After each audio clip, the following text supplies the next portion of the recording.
You wake up and for a second you do not move. Maybe it is 6 in the morning, maybe it is later, it does not matter. What matters is what happens next.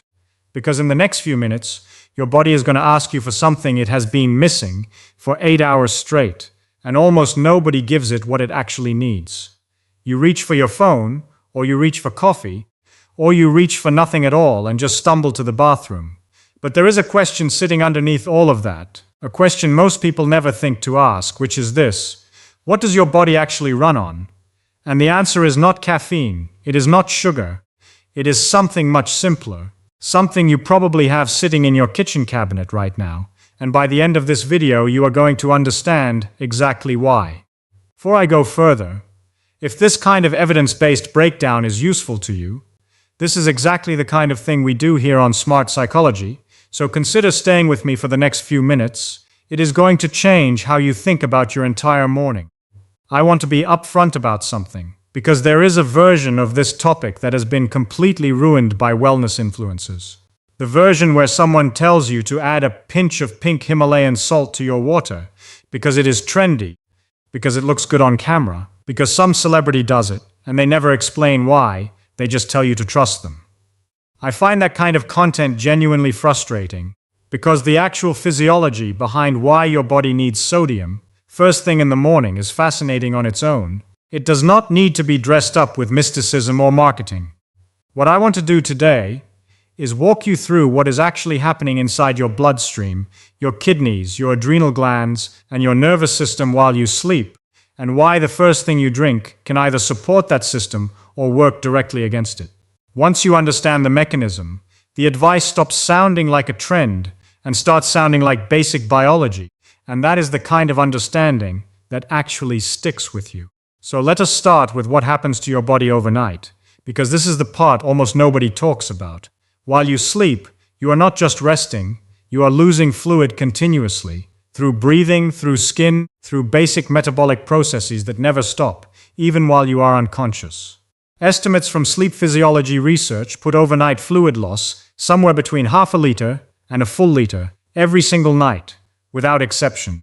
And fluid loss is never just water loss, it is electrolyte loss too, specifically sodium, potassium, and chloride, the three minerals your entire nervous system depends on to function. Sodium in particular is not just some flavoring mineral, it is the primary regulator of your blood volume and your blood pressure, and it is the mineral your kidneys spend enormous metabolic energy managing every single day. When you wake up, your sodium concentration is not where it was when you went to sleep, and your kidneys have already been quietly adjusting for hours to try to keep your blood volume stable. At the same time, something else is happening that most people have never heard of, called the cortisol awakening response. In the 30 to 45 minutes after you open your eyes, your cortisol levels spike by somewhere between 38 and 75%. A shift documented across decades of research and considered one of the most reliable hormonal patterns in the entire 24-hour cycle. Cortisol gets a bad reputation because people associate it with stress, but it is also the hormone responsible for mobilizing energy and preparing your body to function in the morning. Here is the part that matters for our topic today. Cortisol works closely with a hormone called aldosterone, and aldosterone's entire job is to tell your kidneys how much sodium to hold onto and how much to release. When you wake up dehydrated and sodium depleted from a night of fluid loss, and your cortisol and aldosterone systems are trying to recalibrate all at once, your body is in a genuinely delicate hormonal moment. And what you put into it first can either ease that transition or add stress on top of stress. This is where a lot of people go straight for coffee, and I will come back to coffee. Caffeine is a mild diuretic, meaning it increases fluid and sodium loss through urination, at exactly the moment is already managing a sodium deficit from overnight losses. You are compounding the problem before you have addressed it at all. This is not a reason to sequence your morning correctly, it is a reason no morning correctly, and that sequencing is what we are building toward. Quick note before we continue. If you want more breakdowns like this delivered in a way that actually explains the why instead of just the what, that is the entire purpose of this channel, so it is worth sticking around. Now let us talk about why salt water specifically, and not just plain water, addresses this problem in a way plain water alone cannot. When you drink a large glass of plain water on an empty stomach, especially after a night of sodium loss, you can temporarily dilute the sodium concentration in your blood even further, because you are adding fluid volume without adding back the mineral your body just spent all night losing. This is a real physiological phenomenon studied in exercise science and rehydration research, sometimes described in the context of a condition called hyponatremia, where blood sodium becomes diluted to a degree that can cause headaches, fatigue, and brain fog, particularly in people who drink large volumes of water quickly without replacing electrolytes. This is precisely why organizations like the World Health Organization built oral rehydration solutions, the exact formula used worldwide to treat severe dehydration, around a specific ratio of water, sodium, and a small amount of sugar to drive absorption, because plain water alone rehydrates the body less efficiently than water paired with sodium. Your small intestine has a transport mechanism called the sodium-glucose cotransporter, and this mechanism pulls water into your bloodstream far more effectively when sodium is present alongside it. This is basic cellular transport physiology, not a wellness theory. There is also a direct connection between sodium and your stomach that almost nobody mentions. Sodium chloride, ordinary table salt, is composed of two elements your stomach depends on directly, sodium and chloride is one half of hydrochloric acid, the acid your stomach uses to break down protein and to kill off pathogens that arrive with your food. Your body manufactures this acid using chloride ions pulled from your bloodstream, and adequate sodium chloride intake supports the raw materials your stomach lining cells need to keep producing that acid at a healthy concentration.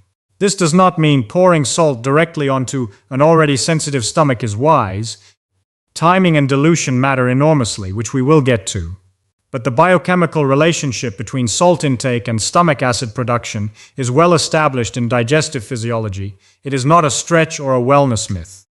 Let me address something directly, because a lot of people have spent the last few decades being told that salt is simply bad, full stop, and that framing has created a strange blind spot.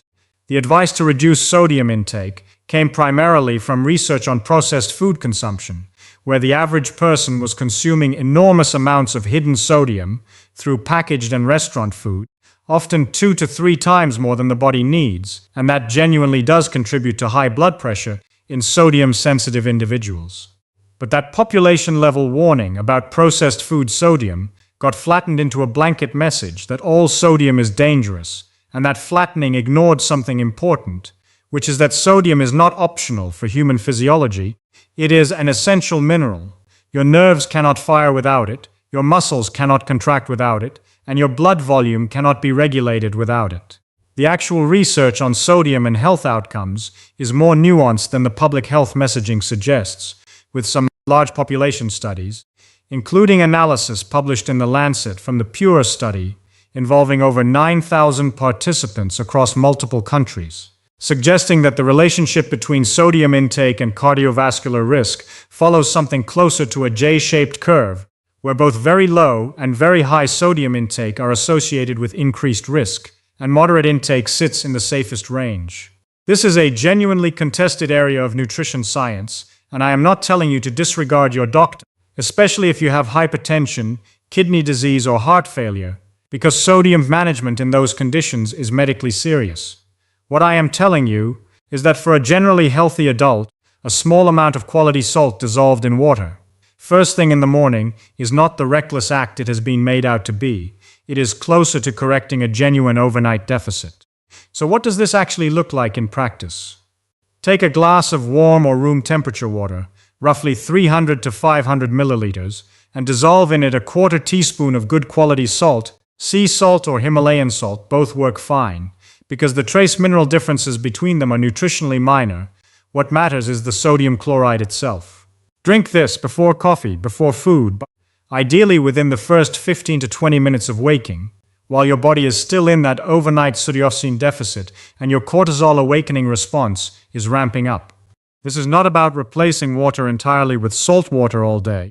It is about this one specific window in the morning where your body's sodium and fluid balance genuinely benefits from the combination.